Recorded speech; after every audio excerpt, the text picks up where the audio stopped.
चालू आहे किंवा एखादा व्हेंटिलेटरवर आहे आणि एमसीबी ट्रिप झाला आणि फ्यूज गेला किंवा फ्यूज गेला एमसीबी ट्रिप झाला, काय होईल? बरोबर आहे. तर जे आपण घरात वापरतो संरक्षण योजना, फ्यूज म्हणा किंवा तुमचे एमसीबी म्हणा, आरसीसीबी म्हणा, हे सगळे हॉस्पिटलमध्ये वापरले जातात. पण हॉस्पिटलचे वायरिंगसाठी वेगळे कन्सल्टंट असतात. ते तुम्हाला सांगतील त्याच्याप्रमाणेच वायरिंग करायचं असतं.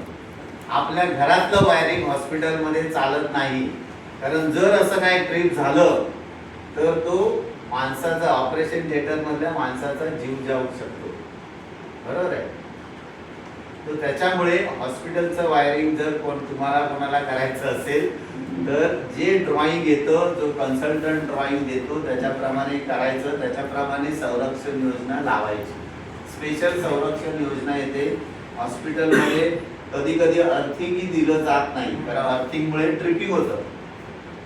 तिकडे वेगळी पद्धत असते, आयसोलेशन ट्रान्सफॉर्मर, म्हणजे शॉक पण लागू नये आणि अर्थिंगमुळे ट्रिपिंग पण होऊ नये, अशी योजना तिकडे बनवलेली असते. कॉस्टली असते आणि म्हणून हॉस्पिटल वायरिंग करताना खूप काळजी. ऑपरेशन थिएटर, कॅथलॅब, MRI किंवा तुमचं व्हेंटिलेटर्स हे जिकडे आहेत तर तिकडे खूप काळजीपूर्वक संरक्षण योजना वापरावी लागते.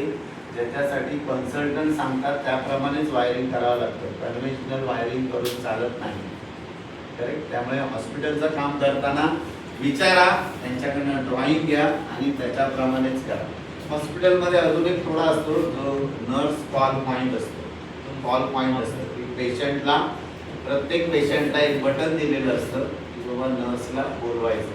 किंवा जसं तुम्ही बघितलं तर त्या रूमच्या बाहेर पण असतं. जर एखाद्याने बटन दाबलं तर रूमच्या बाहेरचा लॅम्प लागतो, त्या नर्सला कळतं की ह्या रूममध्ये कॉल आलेला आहे, ती जाऊन तिकडे मग अटेंड करते. पण तो कॉल पॉइंट तुम्ही आपण जसं बेल दाबतो ना तशा प्रकारचा असतो. त्याच्यामध्ये काय एवढं जास्त इम्पॉर्टंट नाहीये.